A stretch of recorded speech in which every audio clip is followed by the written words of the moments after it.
রাসূলুল্লাহ সাল্লাল্লাহু আলাইহি ওয়াসাল্লামের উপরে যখন কোরআন নাজিল হইল, তখন ওই কোরআন শুধু কি পুরুষরা মুখস্থ করছে না নারীরা মুখস্থ করছে? জি, তারা কি এক্ষেত্রে পিছায় ছিল? এরকম একটা আয়াত নাজিল হয়েছে, ওই একটা আয়াত স্বামী শিখছে, তার স্ত্রীকে শিখাইছে, এরকম হয়েছে না বিষয়টা? ছেলে শিখছে, সাথে সাথে মারা শিখাইছে। বরং সবাই উদ্গ্রীব থাকতো কি জন্য? মানে এখন কোন একটা নাজিল হয়েছে এটার জন্য।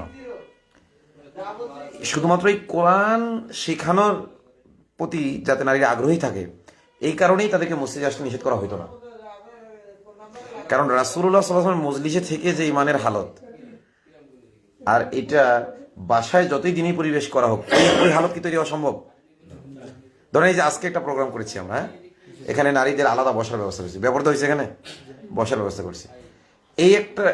এই বিশেষ এক মজলিসের একটা আলাদা বরকত আছে না? বরকত আছে। কথাটা আসছে কিসের থেকে? ওই যে বন বোঝানো যাওয়ার ব্যাপারে, শিক্ষা সফরে যাওয়ার ব্যাপারে, যে মহিলা গার্জিয়ানদেরকে না নিলে ভালো হয়, বেপরদা হবে, এই প্রশ্নটা থেকেই কিন্তু আলোচনাটা আসছে। আমি এইটার ভিত্তিতে বলবো। তো আমরা প্রথম যুগ দেখি রাসূলুল্লাহ সাল্লাল্লাহু আলাইহি ওয়াসাল্লামের যুগটা কি খুব বেপরদা ছিল না? রাসূল নবী হওয়ার আগে খুব বেপরদার যুগ ছিল, খুব মানে ব্যভিচার হইতো, বরং ব্যভিচারের সেঞ্চুরি করে করে তারা গর্ববোধ করতো। যেমন আওয়ামী জাহেলিয়াতের সময় যেমন হয়েছে, ব্যভিচারের সেঞ্চুরি করেছে, দর্শনের সেঞ্চুরি করছে, মিষ্টি বিতরণ করছে। তো আরবে এই ধরনের একটা কালচার ছিল যে মানে আমি নাউজুবিল্লাহ আজকে এতজনের সাথে জিনা করছি, এরকম গর্ব করতো। কি নোংরা পরিবেশ ছিল না? ওই জাহিলি যুগে রাসূলুল্লাহ সাল্লাল্লাহু আলাইহি ওয়াসাল্লাম নারীদেরকে কিভাবে সংশোধন করেছিলেন? পুরুষদেরকে হুমকি দিয়েছিলেন একেবারে এদেরকে দরজা জানালা বন্ধ করে দিয়ে রাখো, কোনোভাবে যেন ঘর থেকে বেরোতে পারে না, এরকম ভাবে? নাকি মসজিদে সুযোগ দিয়েছিলেন? তবে বলেছেন তোমাদের জন্য ঘরে নামাজ পড়াই উত্তম। ভাই ভালো মতো বলো না, কে এখানে চিল্লাচ্ছে? কে? কথা বলছে ওই ফাঁকায় যেই বলে না, একটু আসতে বলেন। বলার পরে এই মশারা এত মানসিক ঠকায়। আপনি শুরু করেন। বাংলা কথা বোঝে না? হাসান ভাই জানতো বলেন। আস্তাগফিরুল্লাহ, দুই শিল্পী অবস্থা। আস্তাগফিরুল্লাহ, না বুঝ কম মনে না? মসজিদে আবার আজান দেয়। আচ্ছা ভাই, তোমার তো পরিচয় দেওয়া দরকার নাই তো। লাইভ হচ্ছে না, পরিচয় দিতে হবে।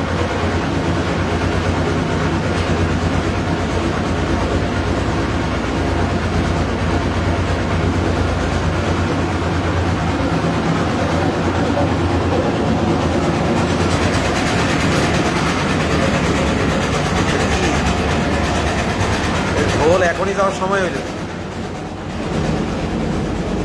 আচ্ছা, আস্তাগফিরুল্লাহ। চেয়ারে বসেন, তাহলে সুন্দর হবে। চেয়ারে বসেন, হেলা দিয়ে বসতে, আপনি তো ওই চেয়ারে বসতে পারতেছেন না। তো রাসূলুল্লাহ সাল্লাল্লাহু আলাইহি ওয়াসাল্লামের যুগটা কি দেখতে হবে, যে রাসূল কোন অবস্থায় নবী হয়েছিলেন।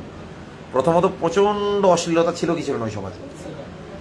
অশ্লীলতা ছেয়ে গিয়েছিল, নোংরামি ছেয়ে গিয়েছিল, নারী পুরুষে অবাধ মেলামেশা ছেয়ে গিয়েছিল, উলঙ্গপনা বেহাপনা ছেয়ে গেছিল। এমনকি খুব নোংরা এত কালচার ছিল যে হজ করত যারা হারাম শরীফের ভিতরে ছিল, যে আমাদের কাপড় পরে হজ করতে হবে। আর যারা ওই কাপড় সংগ্রহ করার সামর্থ্য যাদের ছিল না, তারা উলঙ্গ হয়ে হজ করত। উলঙ্গ হয়ে, মহিলা হলে রাতে করতো, পুরুষ হলে দিনের বেলায় করতো। এবং তারা কিছু কবিতা বলতো হজ করার সময়, যে কবিতার সারমর্ম হইল যে লঙ্গ হইলো এটা তো আল্লাহর জন্য হয়েছে, এই জন্য আমি লজ্জা করছি না। কথাই বুঝতে পেরেছেন? উলঙ্গ হইলো, হ্যাঁ নামাজ এখানে হবে। উলঙ্গ হইলো কার জন্য হচ্ছে? আল্লাহর জন্য হচ্ছে, এই জন্য কি লজ্জা করতো না। তো এখন আমাদের অবস্থা তো এরকমই, কেমন নোংরামি বেহায়াপনা আছে না নাই?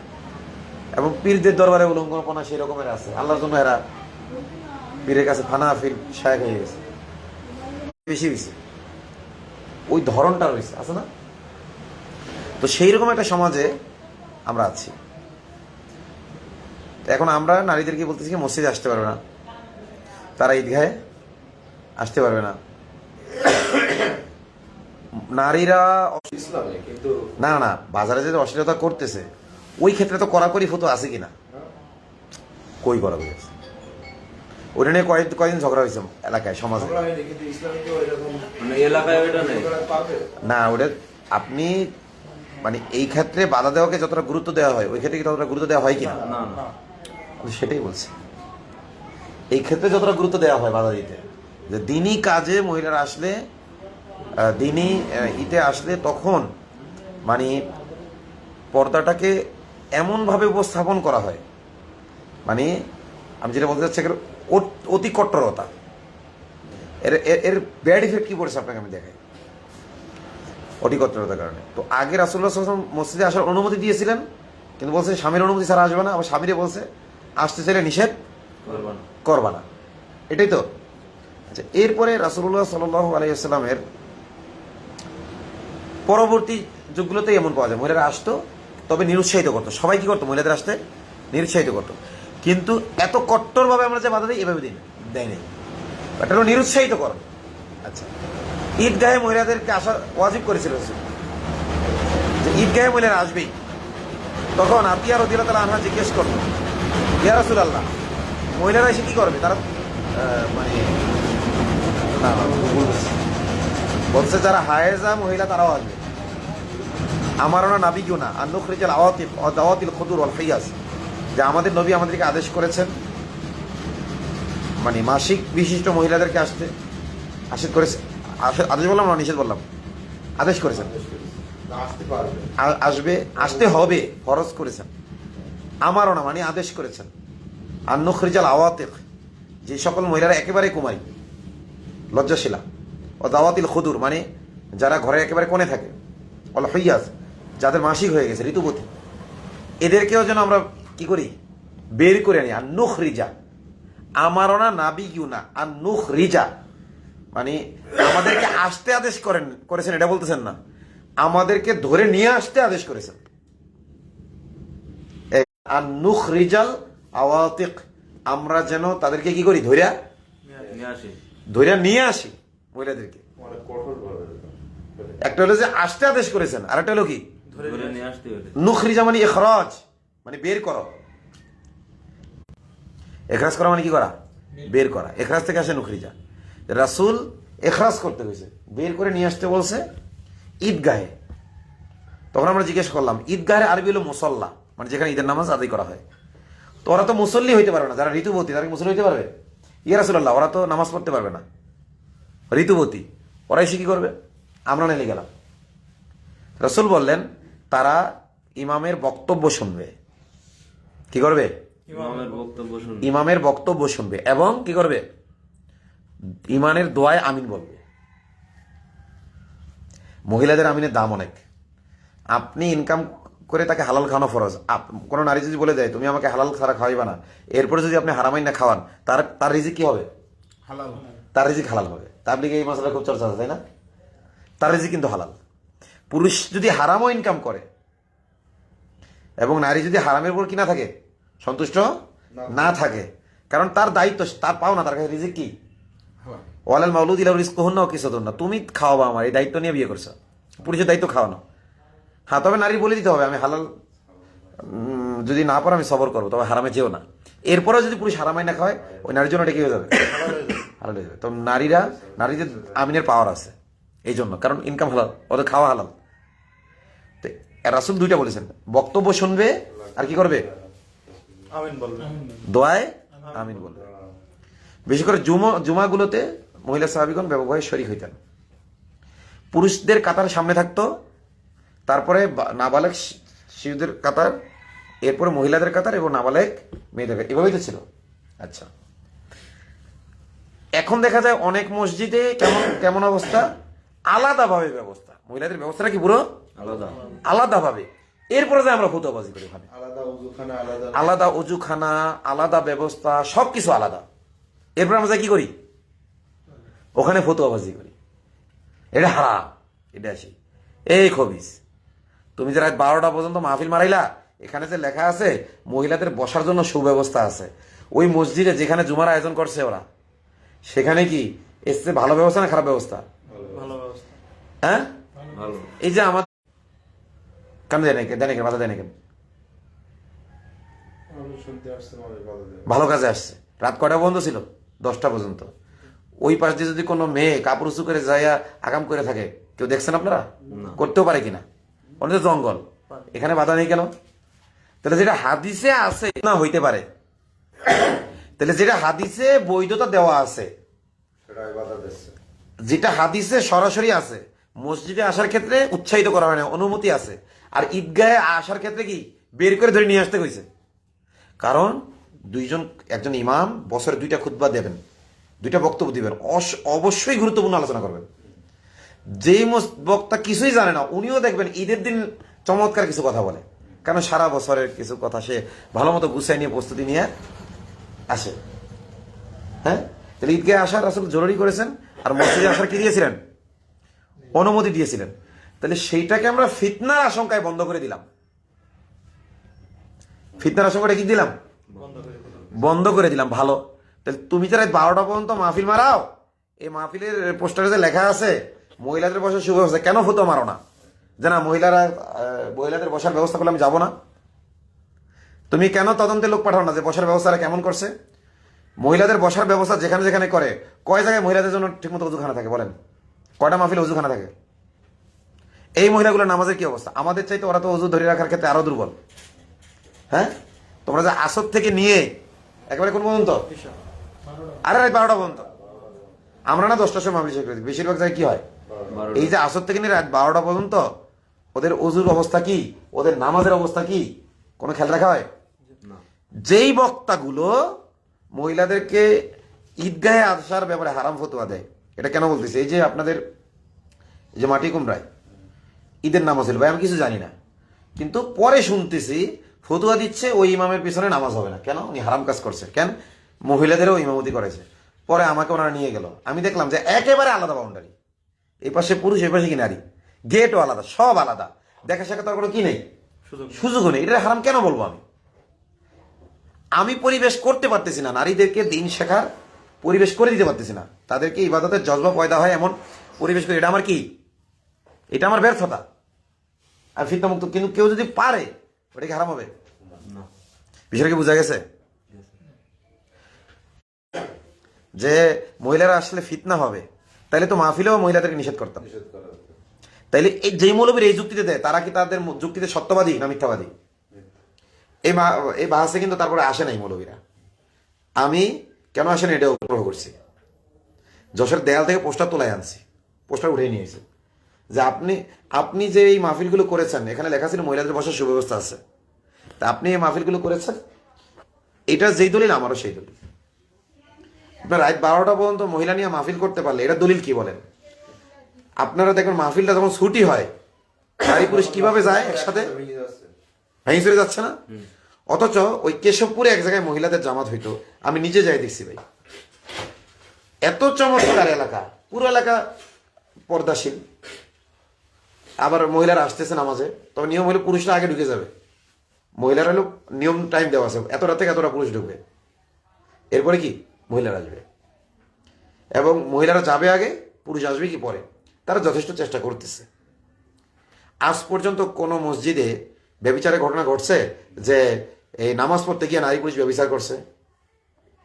এই সমস্ত কুযুক্তিগুলো দেয় যখন যে ব্যভিচার করবে, নাউজুবিল্লাহ।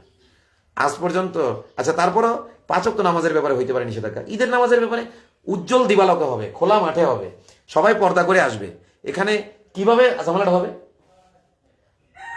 দিনের বেলা মাহফিলে হয়, সেখানে মহিলা যায় না, উল্টো মাহফিল উপলক্ষে মেলা হয়। মাহফিলে কি রাখানো যাচ্ছে ওটা দেখে রাখা খুব কঠিন।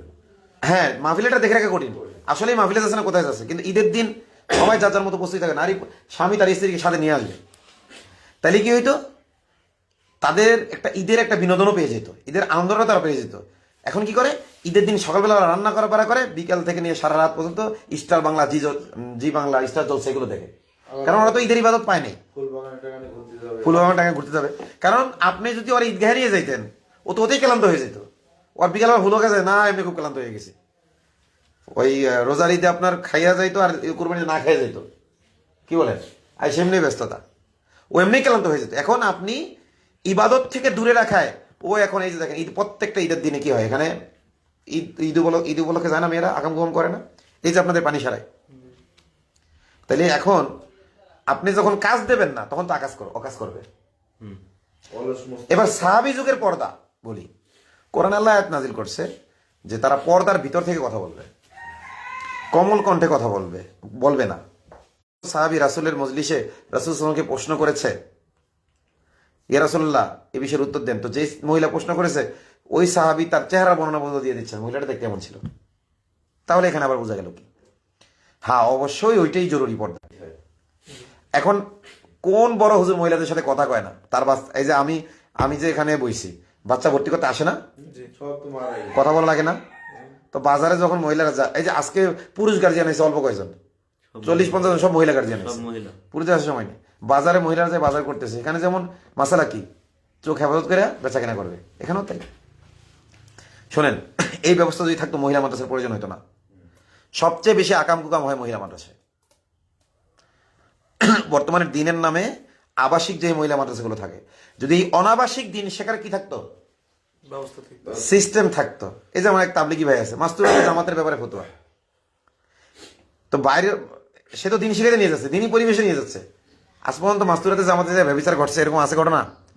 কিন্তু অসংখ্য কমই মাদ্রাসায়, মহিলা মাদ্রাসায় ব্যভিচারের ঘটনা আছে না নাই? তাহলে তুমি এখানে ফেতনার আশঙ্কা করো, আর ওখানে ফেতনা ডাইরেক্ট হচ্ছে। এই যশোরের সবচেয়ে বড় মহিলা মাদ্রাসার কথা বলি, আমাদের মুস্তাফিজ ওই মাদ্রাসার মেয়ে দেখছে দাওরার মেয়ে বিয়ে করবে। আমি বলছি ওই মাদ্রাসায় যারা দাওরা পরে এগুলো একটাও ভালো থাকে না, তুই যাইস না। কথা না হুজুর আমি খোঁজ নিয়েছি, ভালো, চল কেমন ভালো যাই। বিয়ে বাড়িতে গেছি, তো আমি খাইয়ে দিয়ে একটু এদিক ওদিক ঘুরতে গেছি, যাই চাস্তবার জিজ্ঞেস করি বোন কি মোটামুটি মিশুক টিশুক আছে নাকি, একদম সব ঢাকি ঢুকি রাখে। হ্যাঁ, মানে সামাজিক তো, কথাবার্তা আড্ডা বান্টা দেয় তো নাকি? বলছে হ্যাঁ কালকে আসা পথে আমরা তো একসাথেই কত গুজব করলাম। এবার চাষা তো দুলাভাইরে বললাম, তা দিনদারি তারপরে সামাজিকতা সব তো ভালোই শুনলাম, তা দেখতে কেমন দুলাভাই? আমি তো ছেলে দেখবে, আমি তো দেখতে চাচ্ছি না, দেখতে শুনতে কি না সেই তখন, হ্যাঁ চাষা তো দুলাভাই। তখন আমি বললাম ওই মানুষদের শুনে করছেন মনে। আরে না, শুনে কাউকে আমি দেখি, আমার শালীন আমি দেখি না, দাওরা পাস। তো পরে আমি যাইয়া ওই ছাত্রের কানে কানে বললাম এই অবস্থা। এখন ওর মা হইলেও কানে দুল টুল স্বর্ণ টর্ণ সব পড়াই দিছে। এখন ও তো বার বিয়ে করা, আমাকে ডাইরেক্ট এটা কইস না তুই, আমি ব্যবস্থা করতেছি। তখন আমি বললাম বাবা মা তুমি পর্দা, মা তুমি ইস্তেখারা করেছো? বলছে না। বাবা তুমি ইস্তেখারা করেছো? কই না। আমি কই যাক, যেহেতু মিয়া বিবি রাজি কিয়া করে, একটা রাত সময় দেন, ওরা ইস্তেখারা করুক, 2 রাকাত নামাজ পড়ে ইস্তেখারা করুক। ইস্তেখারা বরকত, ইস্তেখারার সময় জানেন তো, এই ইস্তেখারার কথা কয়ে আর ইস্তেখারা পরে শুনবো, এটা অনেক গুরুত্বপূর্ণ বিষয়, আরেক সময় বলবো, উনি বুঝছে। তো ইস্তেখারার কথা বলে ওখান থেকে বের হয়েছে, ও মা সে মেয়েরা গাড়ি তুলে দেয় আমাদের সাথে, তো বিয়ে যেতে হবেই, ইস্তেখারা করলে তো ওই ছেলের বাড়ির পাশে আর মামু বাড়ি, ওখানে যাই করুক, মেয়েরে আর মেয়ের মারা শুদ্ধ পাঠায় দেয় গাড়ি তুলে। আমার সন্দেহ আরো বাইরে গেল, আমি কি ব্যাপার? তখন এবার বলতেছে যে না এভাবে এটা তো ঠিক না। আমি বললাম বিয়ের আগে যদি বৌমা নিয়ে যায় তো এটা মান সমান ব্যাপার না? এক গাড়িতে ছেলে আর মেয়ে, এখন তো বিয়ে হয়নি, বাই চান্স তো কত কিছু হয়, ইস্তেখারার পর তো বিয়ে ভাঙতেও পারে। আমরা বলছি না ভাঙতে তো পারে, আমি তো জানিই ভাঙবে, কিন্তু বলতেছি তো এক গাড়িতে নেব না। তো পরে আলাদা গাড়িতে করে সে ছেলের বাড়ির পাশে মেয়ের কাছাকাছি মেয়ের মা বলে ওখানে যে থাকলো, ভালো কথা। এখন ওই ছেলে তো বলছে বিয়ে করবো না। এখন ওই ছেলের গার্জিয়ান বুঝে ফেলাইছে হুজুর জানি কি কইছে, নাহলে তো পুরোপুরি 100 রাজি ছিল, মেয়ে সুন্দর দেখতে মেনতে। পরে আমার কাছে হুজুর আপনি মনে এটা এই করতেছেন এই, তখন আমি বললাম সত্য কথা এই ব্যাপার বললে, এবার ওরা বলতে হুজুর আমরা ঠিকঠাক করে নিবা। এখন ছেলে তো আর রাজি না, মুস্তাফিজ ও কেমন দেখেন না, ও তো রাজি না। যখন রাজি না তখন আমি বললাম তুমি এক কাজ করো, তুমিও বলো আমি আবার ইস্তেখারা করবো, আমিও তোমার জন্য দোয়া করি, আল্লাহ যদি কল্যাণ করা হয় এখানে সহজ করে দেন, কল্যাণ না হইলে আমরা রাজি হব করার জন্য, আপনি অন্যরকমের একটা ভেজাল লাগাই দেন, এই দোয়া করো। পরের দিন গেলাম, মেয়েরে জিজ্ঞেস করলাম যে মা তুমি নাকি আমার এই ছাত্রের কাছে বরকা পরে আসছো, 3 পিস পরে আসনি, ও তো তোমার ভালো মতো দেখতে পারেনি। ছেলে তাকে দেখবে, দেখা যায় না 3 পিস পরা অবস্থায়, যায় যাচ্ছে। এখন বরকা পরে আইছে, কিন্তু তুমি, ও তো তোমার একটু ভালো মতো দেখতো, তা তুমি তো 3 পিস পরে আইছো। কথা শুরু করতেছে এইভাবে। পরের দিন এটা মেয়ের মামু বাড়ি গিয়ে সকালবেলা, তো ও ফতুয়া মারছে আমার, যে যে ফতুয়ার কিতাবে আছে সে দলিল সহ বলতেছে, পৃষ্ঠা সহ। ও ফতুয়া আমিও পড়িনি ভাই। ওই মেয়ে হ্যাঁ, একাধিক মত থাকে না ইমামদের, ও যেই মত বলছে সেই মত অনুযায়ী যে ছেলে দেখতে গেলেও কি চেহারা বেশি দেখতে পারবে না। আমি কই, তোমার 3 পিস পরা থাকলে তো চেহারা বেশি কিছু দেখবে না, না এতে শরীরে গঠন বোঝা যায়, এ হয় ও হয়। হ্যাঁ, বিশাল পর্দাশীলা দিনদার। এরপরে বললাম, এই তুই এত দিনদার মারাচ্ছিস, তোর দুলাভাই দিয়ে তোর সব বর্ণনা দিতে পারে। এইভাবে বলছি, তোমার দুলাভাই তোমার সব বর্ণনা দিতে পারে কেন? চাচতো দুলাভাই, তোমার চাচতো ভাইয়ের সাথে কালকে আড্ডা দিয়েছিলে কেন? আমি যাচাই করছি কথা সত্য না মিথ্যা। এইবার বলতেছে, হুজুর আসলে আমার বাড়িতে দিনের পরিবেশ নেই তো, এই জন্য। তাইলে তুমি যেহেতু এই অবস্থা, বেপরদায় চলো বাড়িতে, আর মাদ্রাসায়, ও মাদ্রাসা শিক্ষিকা, মাদ্রাসায় গেলে দিনদারি, আর বাড়িতে আসলে বেপরদায়, তাই তুমি এর সাথে তো পর্দা করলে, মানে ওনার কাছে গেলে যেহেতু পুরো পর্দা করবো নিয়ত করেছি, এই জন্য ওনাকে একটু ছাড় দিনি। ভালো কথা, ঠিক আছে। এখন কি ও কিন্তু বেপরদা হলে যখন তখন তালাক দিয়ে দেবে, ভালো মতো বুঝে নিও, কড়াকড়ি করে কোনো সমস্যা নেই, আমি রাজি। এবার মসজিদে যখন গেছি বিয়ে পড়াবো, দেখি ওরা কোনো লোক ডাকেনি, মেয়ের চাচা আর মেয়ের দাদা, 3 জন, আর আমার 2 স্ত্রী আর আমার বাচ্চারা, আর কেউ নাই। বরযাত্রী, আমরা হলে বরযাত্রী, আমার 2 ওয়াইফ, মুস্তাফিজ, আমি। এখন আমি মসজিদের ভিতরে ওই মেয়েরে আর আমার ওয়াইফদের রেখে বাচ্চাদের নিয়ে গেছি মসজিদের ভিতরে, খুতবা পড়তেছি। আমার ছোট বউ যে না করতেছে হাত দিয়ে, যে না না না বিয়ে পড়ায়েন না। আমি খুতবা বন্ধ করে দিছি, দিয়ে বলছে আপনারা বসেন, আমি আসতেছি। বলছে কি হয়েছে? বলছে মেয়ে রাজি না। পরে আমি বলবো, খবরদার আপনারা আসবেন না, মেয়ের সাথে একটু কথা আছে আমার। মা তুমি রাজি না কেন? বলছে হুজুর আপনার ছেলে তো হাফেজ মৌলানা না, আমি খুব আশা ছিল আমি আলেমা হয়েছি, হাফেজ মৌলানার সাথে বিয়ে বসো। তখন আমি পরীক্ষা করার জন্য বললাম, আচ্ছা হাফেজ মৌলানার সাথে বসবি, ঠিক আছে। তা হাফেজ মৌলানা কেমন হাফেজ মৌলানা লাগবে? সাদা হাফেজ না কালা হাফেজ? বড় লোক না গরিব? সারা বাংলাদেশে আমার লোকজন আছে, অসংখ্য হাফেজ মৌলানা আমার কাছে দিনদার মেয়ে চায়। তো তুমি কেমন হাফেজ চাও? তোমার বাপ যেহেতু বিয়ের কথা কয়ে বাইক রেখেছে, বাণিজ্য যাবে, তা আমি একটা হাফেজ এনে বিয়ে পড়াই দিয়ে দেবে এখন। নাকি তোমার কোনো সুনির্দিষ্ট হাফেজ মৌলানা পছন্দ? তখন বললো, হ্যাঁ আমার এক বান্ধবীর ভাইয়ের সাথে কথা বলতে বলতে একটু হয়ে গেছে। এখন ও আমার ক্লিয়ার বললো না, জিজ্ঞেস করলাম কতদিনের সম্পর্ক, বললো অনেক দিনের। ছেলে থাকতে হলো হাটহাজারি, সরবেগে পড়ে, হাটহাজারি পেমেন্ট টানে চলে এসে এলাকায়, ঠিক আছে। ওর কথার ভাবভঙ্গিতে বুঝলাম শুধু প্রেম হয় নাই, আরো অনেক কিছু হয়ে গেছে ওদের।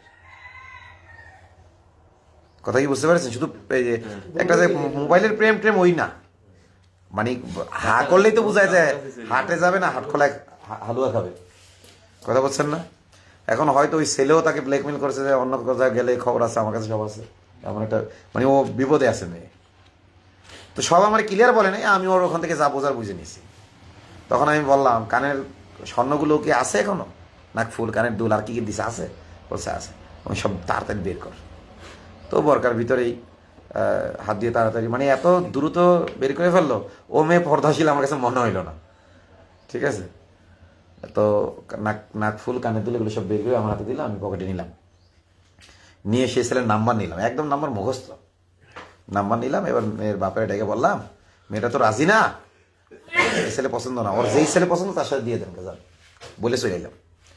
তাহলে আমি কিন্তু আমার ছাত্ররে, এই হাসান ভাই যাচ্ছেন কই, আমি কিন্তু আমার ছাত্ররে আগে থেকে আমি বলেছিলাম, আমি আমার ছাত্রকে আগে থেকেই আমি বলেছিলাম যে অমুক মাদ্রাসার মেয়ে নিও না, বিশেষ করে যেগুলো দাওরা পড়ছে, যেগুলো কি করছে, ওদের দাঁড়িয়ে বান্ধা খেলাও হয়ে গেছে, যেগুলো এই মাদ্রাসা দাওরা পড়ছে।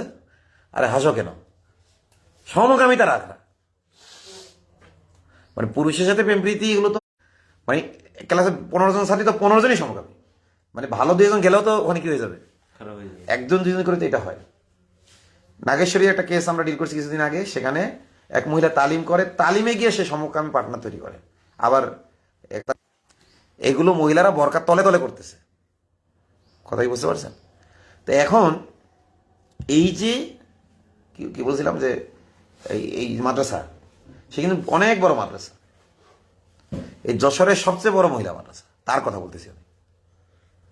মানে সবচেয়ে বড় যে কটা আছে তার মধ্যে একটা অন্তত, সবচেয়ে বড় যে কটা আছে তার মধ্যে অন্তত একটা, অনেক সুনাম। তা আমি আগেই বললাম যে তুই এই মাদ্রাসার দ্বারা পুরো সাথে কি বিয়ে করিস নে। বললো কি হুজুর আমি খুব খোঁজ খবর নিছি। তো এখন আমার প্রশ্ন হইলো, এই কারণে কি মহিলা মাদ্রাসা ভর্তি করা বন্ধ হয়ে গেছে? মানে প্রশ্ন যেটা করতে চাচ্ছি, মহিলা মাদ্রাসা ভর্তি করা বন্ধ হয়ে গেছে? না, ওই মাদ্রাসা কি বন্ধ করে দেবে এই জন্য? না। না, সংশোধন করতে হবে, সংস্কার করতে হবে, তাই না? তাহলে এই ক্ষেত্রেই কঠোরতা কেন? আসলে ফিতনার আশঙ্কা বলেন কিছু, এগুলো মুখস্থ কথা। যদি ফিতনার আশঙ্কা হইতো তাহলে মাহফিলে মহিলা আসতে দিত না। বছরে 2 বার মহিলারা ঈদের নামাজ পড়লে খুব ফিতনা হয়ে যাবে। ঘরে ঘরে মাহফিল হচ্ছে, বাগানে বাগানে মাহফিল হচ্ছে, জঙ্গলে জঙ্গলে মাহফিল হচ্ছে। তো গান শুনতে যাচ্ছে। না, ওইটা নাহলে দিনের কাজ না, ওখানে ওলামাদের ফতোয়া আছে, এটা তো দিনের কাজ। আমার কথা হইলো, আমি ওটার পক্ষ নেওয়ার কারণে আমার সবাই বয়কট করলো। তা আমার এই মাহফিলে তো আমি মহিলাদের বলিনি, মহিলাদের বসে সুব্যবস্থা আছে বলছি কত, না। আমি তো মহিলাদের আনিনি। তারপর আমি জানি এই এলাকার কালচার হিসেবে কি আসবে। কিছু না কিছু এসে পড়বে, তাদের বসারও এই জন্য ভালো ব্যবস্থা করিনি। যত সেরা নেকড়া ছিল ওগুলো দিয়ে ওদের বসার ব্যবস্থা করেছি, যাতে আমি আসতে নিরুৎসাহিতই করেছি, কারণ আমি সেই ফেতনাময় মুক্ত পরিবেশ করতে পারি। ওই মাঝের পাড়া মসজিদে আমির হোসেনদের সাথে আমার এটা কথা ছিল যে আমরা ইনশাল্লাহ আস্তে আস্তে এমন একটা পরিবেশ করবো, আমাদের দোতলা হবে, আলাদা সিঁড়ি হবে, নারীরা যেন অন্তত জুমার নামাজের বয়ান শুনতে পারে। সপ্তাহে একদিন যদি নারীরা জুমার নামাজের বয়ান শোনে, নারীরা কিন্তু প্রভাবিত হয় খুব, পুরুষদের প্রভাবিত দেরি হয়, নারীরা কিন্তু খুব প্রভাবিত হয়। আপনি 5 ওয়াক্ত নামাজে গিয়া ইমাম সাহেবের চেহারাটা দেখতেছেন, দিনের কথা মনে পড়ছে, আপনি 5 ওয়াক্ত নামাজে একটা হাদিস শুনলেও শুনতেছেন, মুমিন ভাইদের সাথে সালাম কালাম হচ্ছে, এতে আপনার ইমান বাড়তেছে। কিন্তু আপনার বউ তো রান্নায় ওই যে কি করছে, হাড়ি গুতচ্ছে, ওর ইমান বাড়ার পদ্ধতিটা কি ভাই বলেন? আপনি মাস্তুরাতে জামাতের বিরুদ্ধে ফতোয়া দিচ্ছেন, অথচ আজ পর্যন্ত কোনো নোংরা ঘটনা কি নাই, রেকর্ড নাই। আপনি মহিলা বাইতুল মোকাররমে মহিলারা যেতে পারে কি পারে না? পারে না? পারে। হ্যাঁ, পারে। তো ওখানে ব্যভিচার ঘটছে না। কেন? ওখানে কেন ঘটে না? তাহলে আমাদের এখানে যদি ব্যবস্থা করে কেন ঘটবে? এজন্য আমি মনে করি তারা যারা এই কথাগুলো বলে যে আপনার ফিতনার আশঙ্কা আমরা নিষেধ করি, যারা এই কথাগুলো বলে এনারা নিজের কথায় সৎ না, ওরা নিজেরাই ফেতনা সৃষ্টি করে। নিজেরাই যেহেতু মাহফিলে যাচ্ছে, আচ্ছা সৎ না। এখন আমাদের প্রসঙ্গে আসি, আমরা মহিলা অভিভাবকদের শিক্ষা সফরে নিয়ে যাব কিনা, এটাই তো কথা ছিল। তো প্রথম প্রশ্ন হলো, মহিলা গার্জিয়ানরা বাজারে যায়, তারা হাটে যায়, সব জায়গায় যায়, তাদেরকে আমরা যদি ফেতনামুক্ত পরিবেশ করতে পারি, যেখানে গিয়ে তারা শালীনতার সাথে থাকবে, আমরা দরকার লিখিত দিয়ে দেব, তারা প্রতিজ্ঞা করবে যে এই শর্তগুলো মানবে যে গার্জিয়ান, সেই গার্জিয়ান যেতে পারবে, যে মানবে না সে যেতে পারবে না। খাস পর্দা করে যেতে হবে, এবং ওই খাস পর্দা মানে যে টাইট ফিট বরকা ওইটা না, খাস পর্দা এবং ঢিলে ঢালা পোশাক পরে যারা যাবে, এবং আমরা যদি সেইভাবে ম্যানেজ করতে পারি তাহলে সমস্যা কি? আমার স্ত্রী এখানে এসে ক্লাস নেয় নাই, আমার স্কুলে ক্লাস নিয়েছে না, কোনো ব্যাপার তো হয়েছে? কত মানুষ কত কিছু বলছে না, এত বড় হুজুর তার বউ কেন স্কুলে ক্লাস নেয়? আমি কান দিয়েছি কার কথায়? আমি দেখবো যে আমি আল্লাহর কাছে ধরা খাবো কিনা। আজকে উপরে উপরে অতি পর্দা যারা দেখাচ্ছে, এদের কারণেই সমাজে নোংরামি বেড়ে যাচ্ছে। কারণ অতি পর্দা দেখাইতে গিয়া মহিলারা দিনের থেকে দূরে, তারা বাজারে ঠিকই যাচ্ছে, তারা মাহফিলের নামে মেলায় মাহফিলের কতক্ষণ মহিলারা আপনার ওই প্যান্ডেল বসে আর মেলায় বসে কতক্ষণ? এই এলাকার 7-8টা মেয়েরে আমি ওই মাহফিলের দিন কি তারাইছি, শেষ পর্যন্ত বাড়ি দৌড়ে দিয়েছি। আমি এদিকতে তারা ওই মরে যায়, ওই মরতে যায়, কারণ ও তো মাহফিলের উচিলে বেরিয়ে গেছে বাড়ি থেকে না, ওর মা বাবা মনে করছে মাহফিলে যাচ্ছে, ভালো কাজ যাচ্ছে, পরে তাড়াতে তাড়াতে ওই দিক দিয়েছি 7-8টার। আচ্ছা, এখন যদি স্বামীরা দায়িত্বশীল হয়, পরিবেশ কায়েম হয়, মহিলাদের দিনী তালিমের ব্যবস্থা যেমন হয়, তাহলে আমাদের ব্যবস্থা হলে সমস্যা কি? আপনি যে এই যে এই অনেক পীর সাহেবের খানাকে এখন মহিলারা যাচ্ছে, ওই ভণ্ড পীরের কথা বলতেছি না, ভালো পীরদের কথা বলছি, ওইটা কি হাদিসে আছে? তাহলে যেটা হাদিসে আছে ওইটা আপনি ফিতনার আশঙ্কায় কি করতেছেন? বন্ধ করছে। কিন্তু যেটা হাদিসে নাই ওই ক্ষেত্রে আপনি ফিতনার আশঙ্কা কেন করেন না? বিষয়টা কি তোমাদের বুঝে আসে? না বুঝাইলে আমরা বুঝাই দেন ভাই, বুঝতে পারছেন? এই জন্য আমরা পর্দাটাকে এমন পর্যায়ে নিয়ে গেছি যে নারী শিক্ষা বাধা দিয়ে দিয়েছি। আজকে কিছু ইসলাম মানে বিশাল হ্যাঁ, আর এটা আরেকটা কারণ আছে, যারা 4 দেয়ালের ভিতরে থেকে পড়ছে না, A to Z কমিউনিটিতে পড়ছে, যে মৌলবীরা, আমরা তো ধরেন জেনারেল লাইনে দীর্ঘদিন পড়ছি, সমাজে মিশছি, তারপরে ধরেন কোথায় আসছি, মাদ্রাসায়। যারা A to Z কমি মাদ্রাসা পড়ে, জীবনে কোনোদিন নারী দেখেই নেই, তারা ওই আঙ্গুল দেখলেও সিডিউস হয়। তারা ওই যে মহিলা, মানে একটা বরকা পরে একটা মহিলা আছে, এটা দেখলেও কি হয়, সিডিউস হয়। এটা বাস্তব কথা, কারণ তারা তো এই পরিবেশে কিনা অভ্যস্ত না, তারা তো সমাজে মিশে নেই। এই নামাজ পড়ে যাবে কিন্তু অজু করে আসেন, তারা তো এই পরিবেশে মিশে নাই।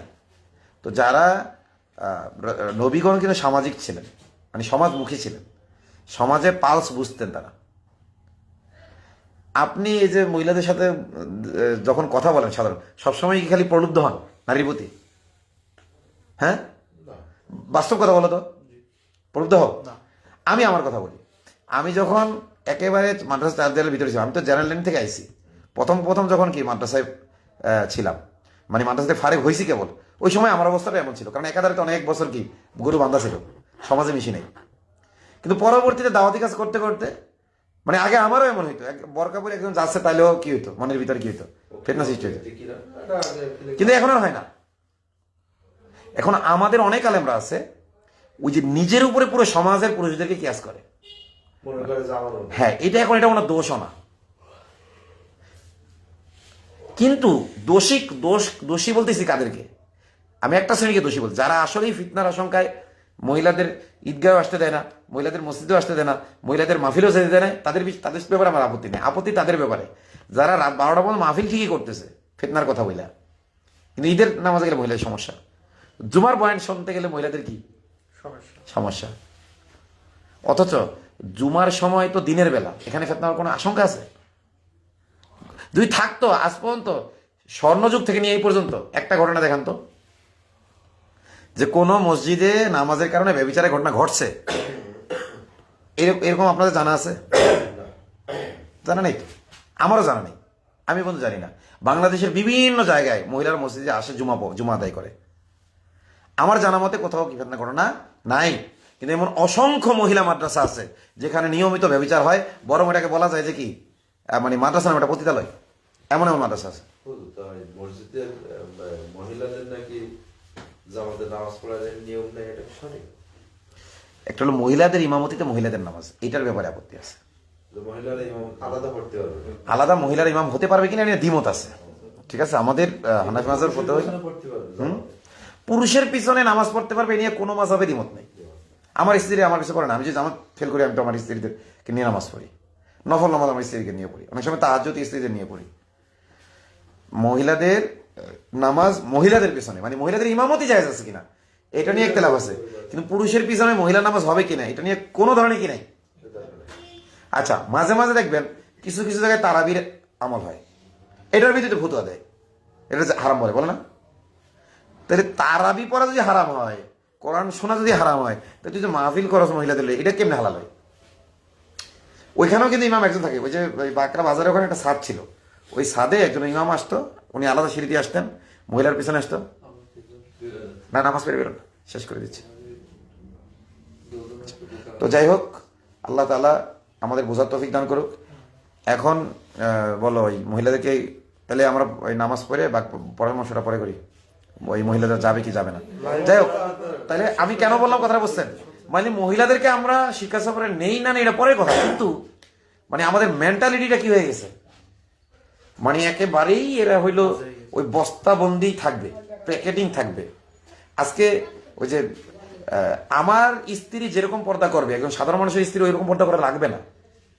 আমার স্ত্রী আঙ্গুল, সে হবে আইডল, কথা বোঝেন নেই? কিন্তু ওই যে হাসান ভাইয়ের স্ত্রী যদি সাজগোজ ছাড়া